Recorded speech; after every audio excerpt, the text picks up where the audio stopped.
तो सभी जानी के छठ पूजा के ढेर सारा शुभकामनाएं। तो ई हवे हमारे छठ पूजा का व्लॉग। तो ज़्यादा कुछ तो हम नहीं रिकॉर्ड कैले, बट जितना कैले बानी चला दिखाई।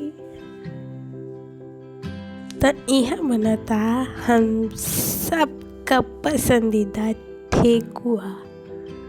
अब छठ पूजा में ठेकुआ बिना काम कैसे चली।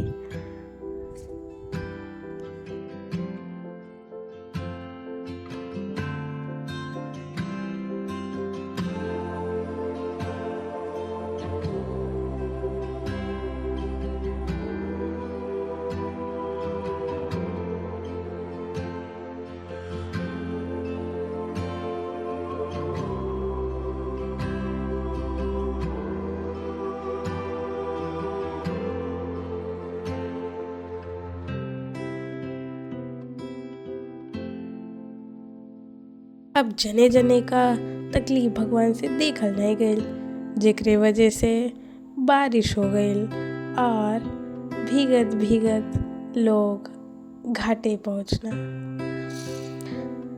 जेकरे वजह से संध्या के अर्घ में सूरज भगवान दिखबे नहीं गईना।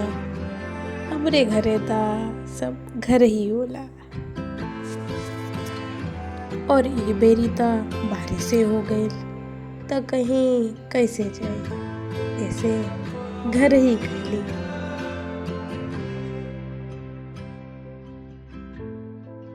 अब जौन कुछ भी रंगल पुताई बाकी रह गईल हा, ओके जल्दी जल्दी निपटावल गईल।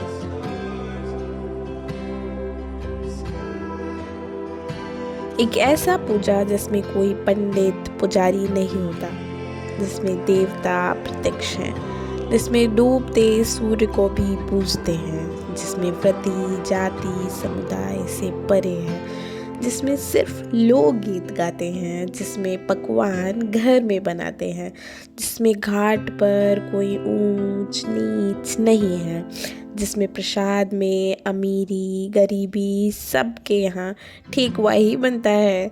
ऐसे सामाजिक सौंदर्य सद्भाव शांति समृद्धि और सादगी के महापर्व छठ कार्तिक महीने के छठवें दिन छठ पर्व मनाया जाता है। संस्कृत में षष्ठी को, हिंदी में छह और मैथिली में छठ कहते हैं। उषा और प्रत्युषा को ही छठी मैया कहा जाता है। यही सूर्य की दो पत्नियां हैं, जिन्हें संज्ञा और संध्या भी कहते हैं। छठ पूजा की एक अलग बात ये भी है कि इसमें ना किसी मंत्र ना ही पुजारी की जरूरत होती है।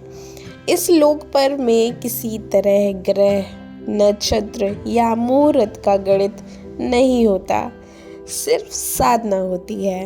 ये त्योहार सूर्य देव उषा सुबह की पहली किरण और प्रत्युषा शाम की आखिरी किरण को समर्पित है। पहला दिन नहाय खाए। छठ पूजा की शुरुआत कार्तिक शुक्ल चतुर्थी तिथि से होती है। इस दिन साफ सफाई और शुद्ध शाकाहारी भोजन सेवन का पालन किया जाता है। दूसरा दिन खरना छठ पूजा का दूसरा दिन होता है। यह कार्तिक मास के शुक्ल पक्ष की पंचमी तिथि को होता है। खरना अर्थात पूरे दिन निर्जल उपवास रखते हैं और शाम को गुड़ की खीर, घी लगी हुई रोटी और फलों का सेवन करते हैं। तीसरा दिन छठ पूजा संध्या अर्घ। छठ पूजा का मुख्य दिन कार्तिक मास के शुक्ल पक्ष की षष्ठी तिथि को होता है। इस दिन की छठ पूजा होती है। इस दिन शाम को सूर्य को अर्घ दिया जाता है और छठी मैया की विधिवत पूजा की जाती है। चौथा दिन सूर्योदय अर्घ पारण का दिन। छठ पूजा अंतिम दिन कार्तिक मास के शुक्ल पक्ष की सप्तमी तिथि को होती है। इस दिन सूर्योदय के समय सूर्य को देवता को अर्घ्य अर्पित किया जाता है। इसके बाद पारण कर व्रत को पूरा किया जाता है। इस दिन सुबह सूर्योदय से पहले नदी के घाट पर पहुंचकर उगते सूर्य को अर्घ्य देते हैं। छठ सिर्फ पूजा नहीं, एक सीख है। दुनिया कहती है जिसका उदय होता है उसका अस्त होना तय है, लेकिन छठ पर्व सिखाता है जिसका अस्त होता है उसका उदय होना तय है। क्योंकि छठ केवल पूजा नहीं, ये विश्वास है कि डूबता सूरज भी दोबारा चमकता है। ये पर्व सिखाता है कि अंत नहीं, नई शुरुआत ही असली सत्य है। आप सभी को छठ पूजा की हार्दिक शुभकामनाएं।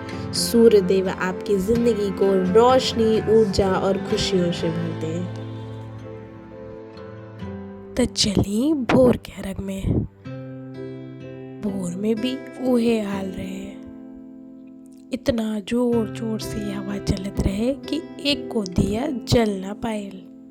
हवा ही इतना तेज रहे, ऊपर से सूरज देव भी निकले में इतना कंजूसी करत रहे कि 7 बजा दी हैं। निकलने भी इतना मुश्किल से कि लाली दिखा के वापस चल गए थे। लाली के साथ ही सुबह का अर्घ दे के छठी पूजा का समापन भइल और छठी मैया का आशीर्वाद लेके जिंदगी में तरक्की और उन्नति की कामना करते हैं। क्योंकि मेरे घर पे छठ पूजा का व्रत मेरी मम्मी करती हैं, तो सुबह सुबह पूजा का समापन होने के बाद अगरबत्ती कपूर जला के हम लोगों ने भी छठी मैया का आशीर्वाद लिया। मुझे भोजपुरी इतनी अच्छे से नहीं आती है, सो मैंने यहाँ पर थोड़ा थोड़ा सा ट्राई किया है। आप लोगों को कैसा लगा कमेंट करके ज़रूर बताइएगा। और इतना ही है छठ पूजा का व्लॉग। मिलती हूँ नेक्स्ट वीडियो में। Till then, do like, share and subscribe to our YouTube channel. And thanks for watching.